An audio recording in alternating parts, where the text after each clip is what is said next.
Hello, my name is John Brennan. I'm a student at Southern New Hampshire University, and today I'm going to be performing a health assessment on Mr. Cheatham here. The assessment is going to consist of his head, ears, eyes, nose, and throat. I'm going to assess his respiratory, cardiovascular, his gastrointestinal, musculoskeletal, and nervous system. So first I'm going to start by visually assessing the patient's head and neck, noting any abnormalities. His head and neck seem to be symmetrical and nothing glaring out. And now I'm going to take a look at his eyes. It's white of his eyes, the sclera white, no issues there. I'm going to take a look at his conjunctiva and notice that they are pink and moist, no issues there as well. And now I'm going to take a visual assessment of his ears. So I'm going to pull back on his ear and take a look in on his right ear. Go back and look at his left ear. Now for both, the auditory canal is pink, it's intact. As far as the tympanic membrane, also intact, there's no drainage. The cone of light reflex is present. Nothing else out of the ordinary. Now I'm also going to take a look at his ears. I'm going to have the patient tilt his head back. I'm going to look in both nostrils. Septum isn't deviated. There's no foreign bodies. There's no polyps. So normal assessment there. Now I'm going to grab the tongue blade and I'm going to examine the patient's mouth. I'm going to have him open up wide. And I'm going to use my tongue blade to move his tongue around out of my way so I can look at his oral mucosa, which is pink and moist. Then I'm going to look at his oral pharynx, again pink and moist. And I can slightly see his tonsils, and they're about a 1+ grade. All right, thank you.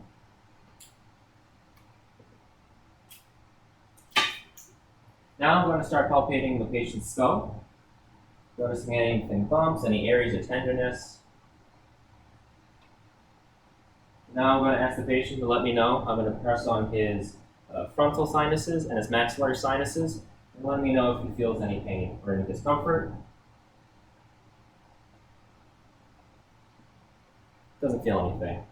Now I'm going to place my hand over his mandibular joint and ask the patient to open and close his mouth. I don't feel any clicks or pops. The patient isn't feeling any pain. So a normal assessment there. Now I'm going to check his lymphatic system.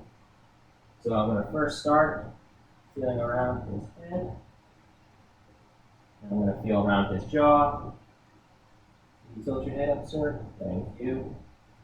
And right now I'm not palpating any of his lymph nodes. Now I'm going to check the supraclavicular area for any palpable lymph nodes. I would have the patient raise his arms, and I would feel under his arms, feel any axillary lymph nodes. None of them are palpable. So next I'm going to move on to testing the patient's hearing. So for that, I'm going to grab my tuning fork. And I'm going to let the patient know that for this test, it's called the Weber test. I'm going to place this tuning fork right on the crown of your head, sir. Okay? And you should hear a noise. You should be able to hear the tuning fork both on your left and right ear. Let me know if you hear anything if one ear is louder than the other for the tuning fork. Are they both equal? Okay. So now I'm going to do the Rhines test. So for this, I'm going to use the tuning fork and test each ear one at a time. So I'm going to start with his right ear. I'm going to use the tuning fork and let the patient know. I'm going to place this right behind your ear, right around your mastoid bone. Let me know when you can no longer hear the vibrations. At that point, I'm going to move it away and right in front of your ear. And you should start to hear it again. Once again, just let me know when you stop, when you're unable to hear it anymore. Understand? Gotcha. All right.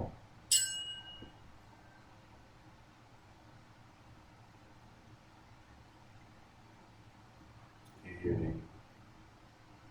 You hear it? Okay. Can't hear it. Okay. Usually air conduction lasts a little bit longer. I'm just gonna let the patient know that as well. Now I'm going to test the patient's left ear.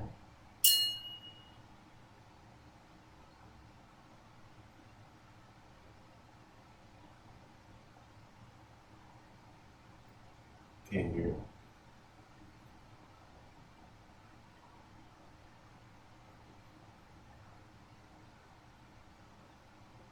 Can't hear.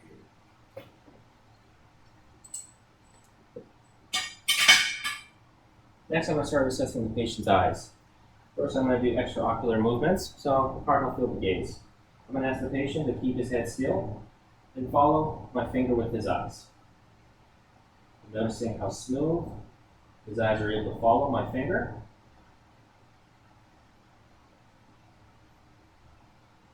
Right now, it's nice and smooth, it's normal, and it has positive divergence. All right, now I'm going to test his peripheral vision. So I'm going to ask the patient to look straight at me. Can you see both of my index fingers? All right, I'm going to move them over to the left and right. Just let me know when you can no longer see my fingers. They're gone. All right. Now I'm going to check the patient's pupillary reaction to light.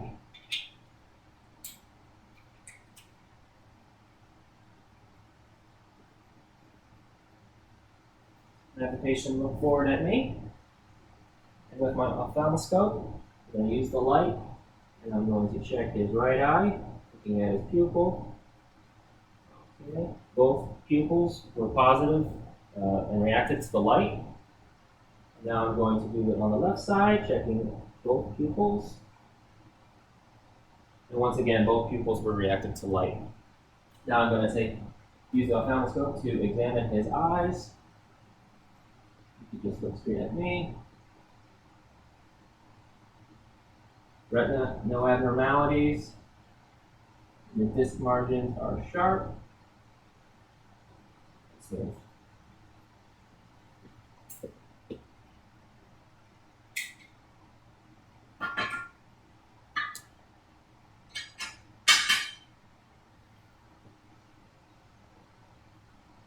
Now I'm going to move on to the respiratory system.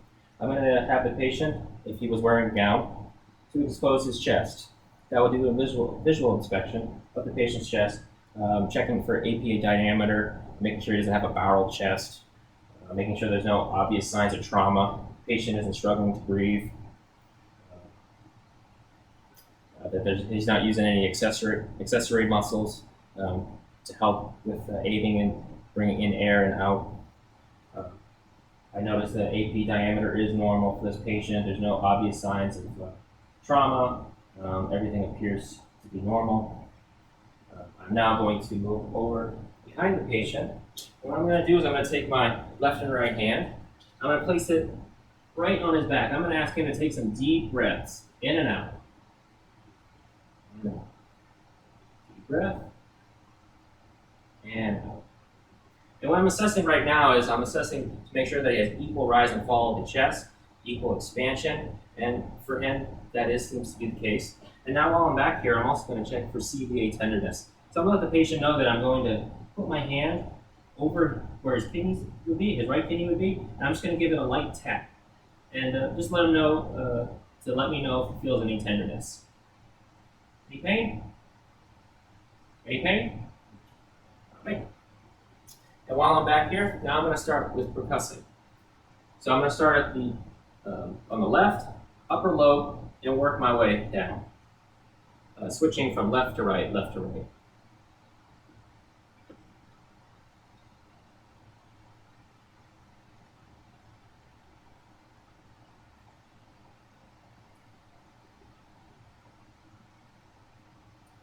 All right. Notice it's not tympanic. It's not dull anywhere so far.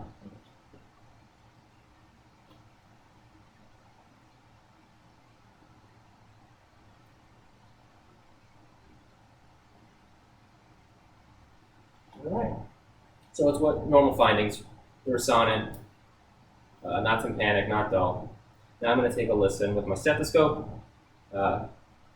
Starting on the patient's left, checking to see if his breath sounds are clear. I'm going to have the patient take nice deep breaths in and out, assessing to see if it's clear and if there's any adventitious noise.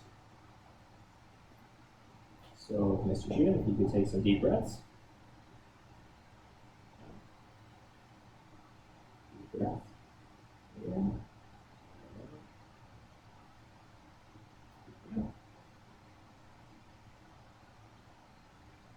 Yeah. Yeah.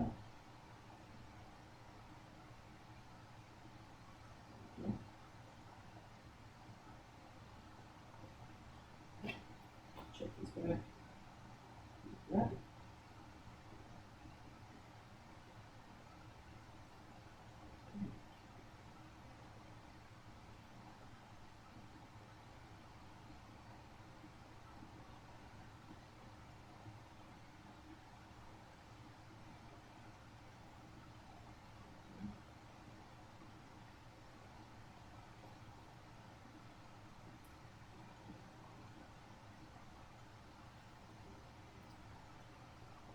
So the lung fields are clear bilaterally, and no adventitious sounds. So now I'm going to move on to my cardiovascular assessment of the patient. So once again, his chest will be exposed. I'm looking to see if I see any visible palpations, and there are none. So then I'm going to I'm going to assess the patient's hands.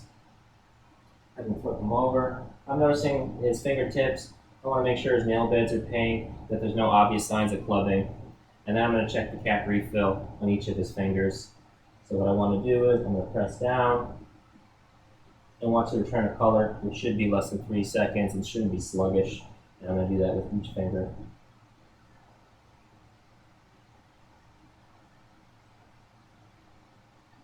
Okay. So far, so good.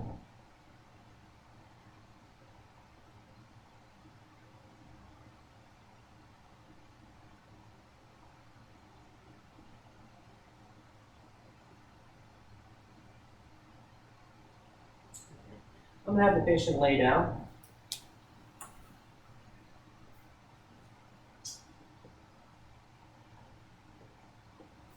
I'm going to just check his radial pulse. On his right side, it's 2+. On his left side, 2+. Check his brachial.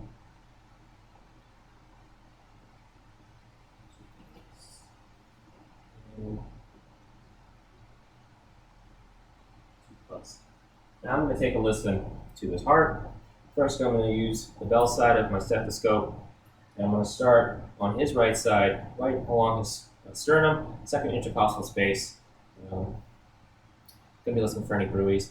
That's going to be on his aortic valve, and then I'm going to switch sides to this right across from it to his left, and that's going to test his listen to his aortic valve or pulmonic valve. And then I'm going to go a little bit down his chest wall, where I'm going to listen to his tricuspid valve. And then I'm going to end it with, on the fifth intercostal space, right below his nipple, that's going to be his mitral valve.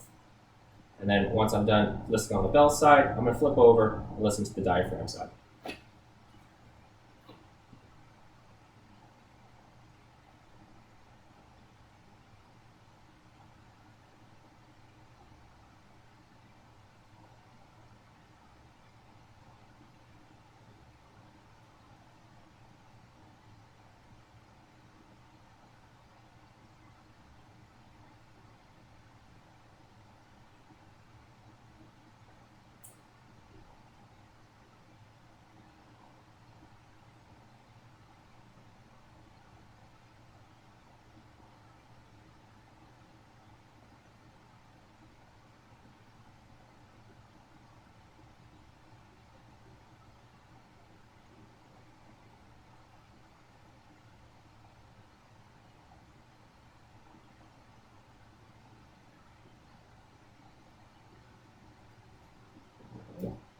No abnormal sounds. S1 and S2 are present. So now I'm going to take a listen to the patient on the bell side. I'm going to take a listen to the patient's aorta, and then I'm going to take a listen to his renal arteries, as well as I'm going to take a listen to his iliac arteries as well, and his femoral. Listen for any grooves.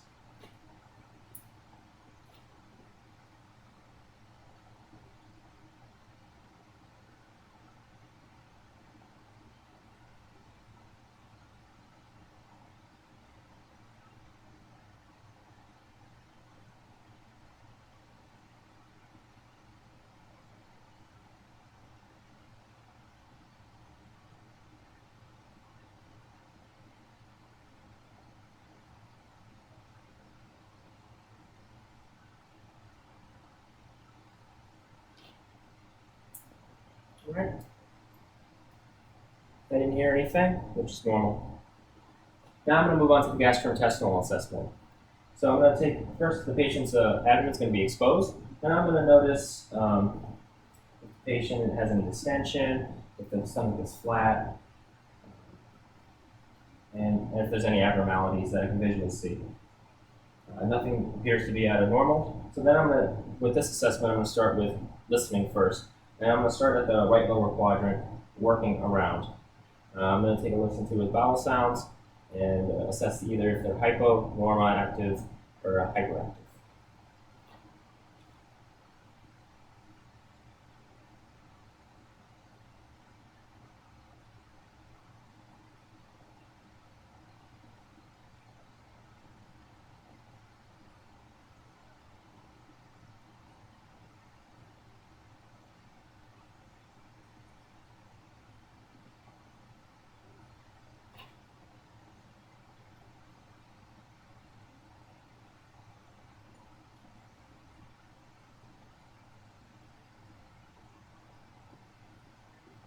All right. Bowel sounds are present, and I would rate them as normoactive. Now I'm going to move on and percuss. What I want to hear is that when I percuss the abdomen, it's tympanic. I don't have any areas of dullness.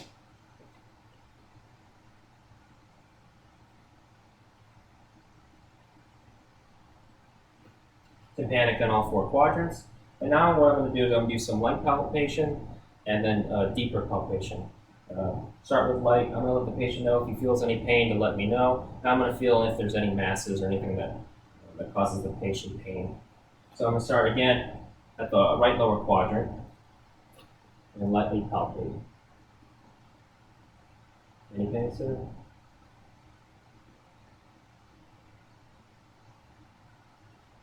And then I'm going to move to deeper palpation, once again starting on the right lower quadrant.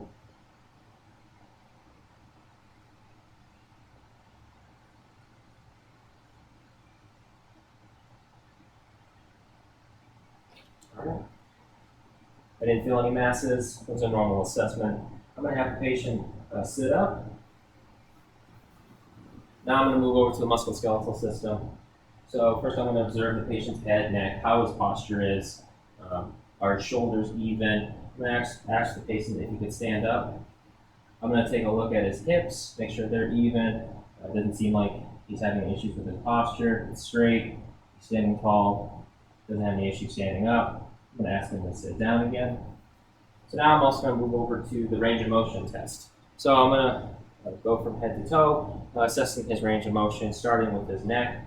I'm going to ask the patient if he could take his chin and touch his chest. All right, bring it back up. Now can you move your head all the way back? Good, bring it back. All right, now can you tilt your head to the left, to the right? Any pain? No pain. Okay, now can you shake your head? You're saying no. Good.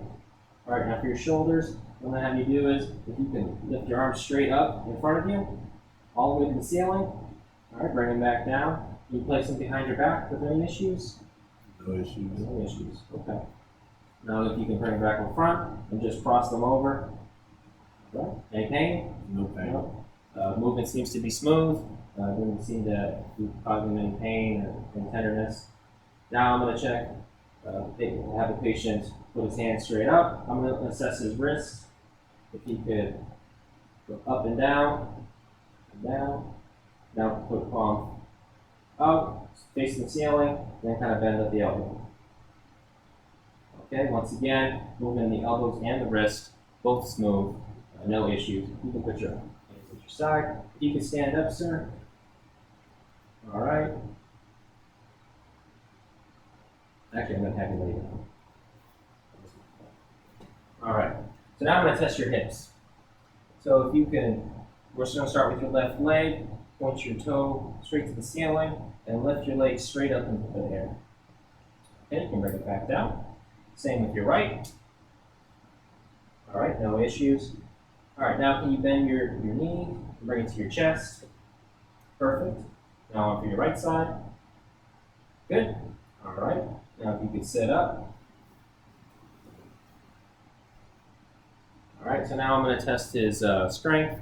So same type of movement, sir, but now I'm going to use my hand, and you're going to have to resist my hand. But once again, if you feel any pain at this time, just let me know. So I'm going to have you take your head and try to move it to the right against the hand. Okay. On the other side. All right. I'm going to tilt your head to the right. Okay. That's good. Tilt to the left. No. Okay. Good. Now if you can try to bring your chin to your chest. Okay. I'd rate that as a 5 for his neck. Now I'm going to test the shoulders. Can you shrug your shoulders, sir, with my hands? Okay. Now can you put your hands straight out? All right, bend your elbows. All right. I try to push my hands. Okay, good. Now stop me from pulling on your hands. Good. All right, good. Elbow strength. Hands straight out. Palms to the floor. All right, I'm going to try to push down on your hands. Stop me from doing that. Okay, I'm going to push down. Stop me from pushing. Okay, very good. Now I'm going to have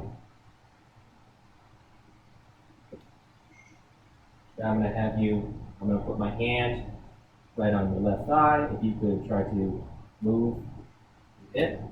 Okay, there we go. Now I'm going to go to the right side. Try to move up. Okay, good. Now I'm going to hold your right shin and try to kick out. Okay, good. On your left. All right, good. Now I'm going to, you can give me your foot and just kind of press on my hand like you're pressing the gas pedal. All right. So for all these movements, patient was 5 plus. There were no issues in strength. Now I'm going to ask the patient if he could put his arms to his side. And now I'm going to have you close your eyes. And what I'm going to have you do is take your index finger and try to touch your nose. One at a time. Okay, that's good. Now can you put your hands on you can open your eyes, put your hands on your thighs, and kind of alternate movement up and down with your hands. All right, no issues. If you could lay down, sir. All right, so what I'm going to have you do, sir, is with your left heel, you're going to put it on the top of your shin for your right side and track it down to the bottom of your foot. Okay, no issues with that. Now kind of, sir, if you can do the same thing with your right heel. All right, no issues. Now I'm going to assess your gait, sir. If you could stand up. I'm going to have you start on this side of the exam room. And if you could walk, but put one foot in front of the other, slow and controlled.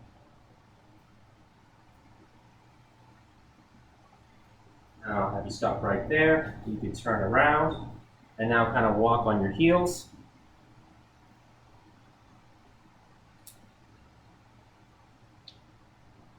All right, that's perfect. All right, thank you, sir. You can have a seat. And that concludes my assessment. Thank you.